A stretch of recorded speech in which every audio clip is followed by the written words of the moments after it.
안녕하세요. 저는 한 여자의 남편, 세 아이의 아빠로 서울시 구로구에 살고 있는 서울시의원 김인재입니다. 현재는 서울시의회 포스트 코로나 대응 및 민생안정대책특별위원회에서 위원장으로 활동하고 있습니다. 보건이 안전한 서울시, 시민들의 민생 경제가 회복되는 서울시, 무엇보다도 서울 시민들이 일상으로 돌아가는 서울시를 만들기 위해 노력하고 있습니다. 포스트 코로나 대응 민생안정대책 특별위원회 위원장으로서는 네. 어떤 활동을 하고 계십니까? 포스트 코로나라는 말 그대로 네. 코로나 이후에 우리가 닥칠 사회적인 민생 경제 그리고 다회적인 사회 변화들이 있을 것이거든요. 네. 그거에 대한 변화들을 예측하고 또 재정적인 뒷받침 또 법제화된 뒷받침들을 준비하는 위원회입니다. 네, 그러니까 뭐 코로나와 관련된 전반적인 네. 것들을 이제 관리를 네. 하는.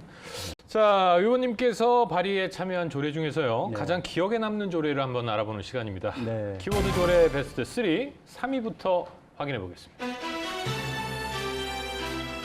지원주택. 네. 이건 어떤 조례입니까?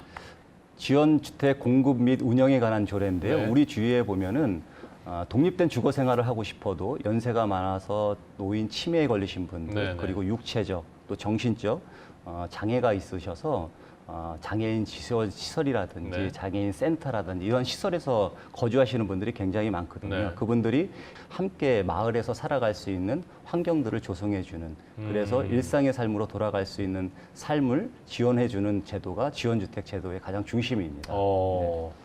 구체적으로는 어떤 서비스들을 좀 지원받을 수가 있습니까? 기본적으로 주거 공간이 공급이 되고 네. 또 시세의 30%, 20년간 장기로 거주할 수 있는 안정적인 주거가 공급이 됩니다. 네. 관리비라든지 임대료에 대한 유지관리 서비스를 해주고 네. 지역에서 마을에서 함께 살아가야 되기 때문에 음. 지역의 사회복지단체와 함께 협력해서 그분들의 자리비를 지원해주게 됩니다. 네. 네, 그런 것들이 함께 지원되는 것이 가장 중심이라고 할 것 같습니다. 소상공인. 요즘 뭐 코로나 때문에 소상공인 네. 제 주변에도 자영업 하시는 네. 분들이 정말 네. 정말 힘들어 하시더라고요. 네. 자, 이건 어떤 조례입니까?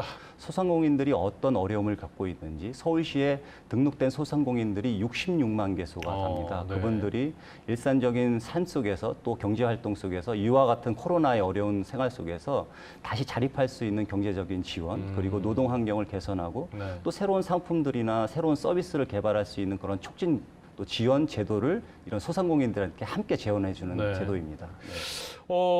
현장에 좀 직접 나가서 보시면 어떤 어려움들이 좀 있던가요? 소상공인들이 코로나19뿐 아니라 경제가 굉장히 위축되어 있는 과정에서 네.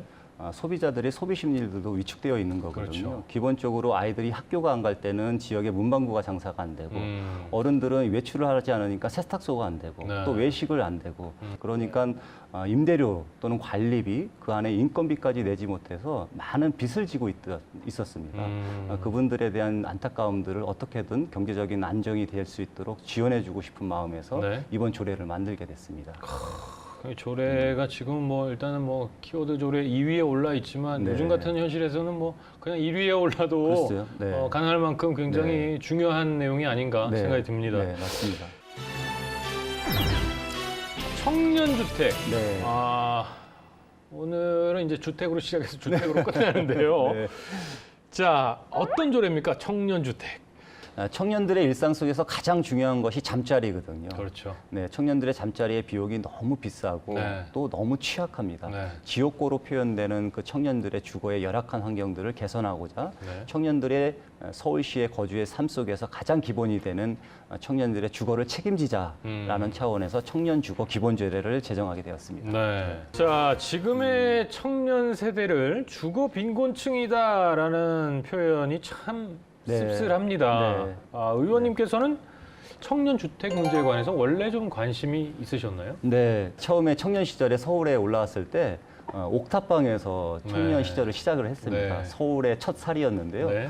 2014년도에 제가 서울시의원이 첫 당선이 돼서 청년들의 주거 형태를 봤더니 14, 15년 전에 저의 삶과 14, 15년 이후에 청년들의 삶이 달라진 게 없는 거예요. 네. 옥탑방에서 지하에서 살아가는 청년들의 주거의 열악한 환경을 보고 네. 아, 나에게 주어진 책무고 또 동시대의 청년으로 살아왔어 선배 세대로서 이것만큼은 개선해야겠다라는 생각으로 청년주택에 관심을 갖고 지속적으로 조례 개정, 법 개정 또 다양한 예산 정책 사업들을 추진하게 되었습니다.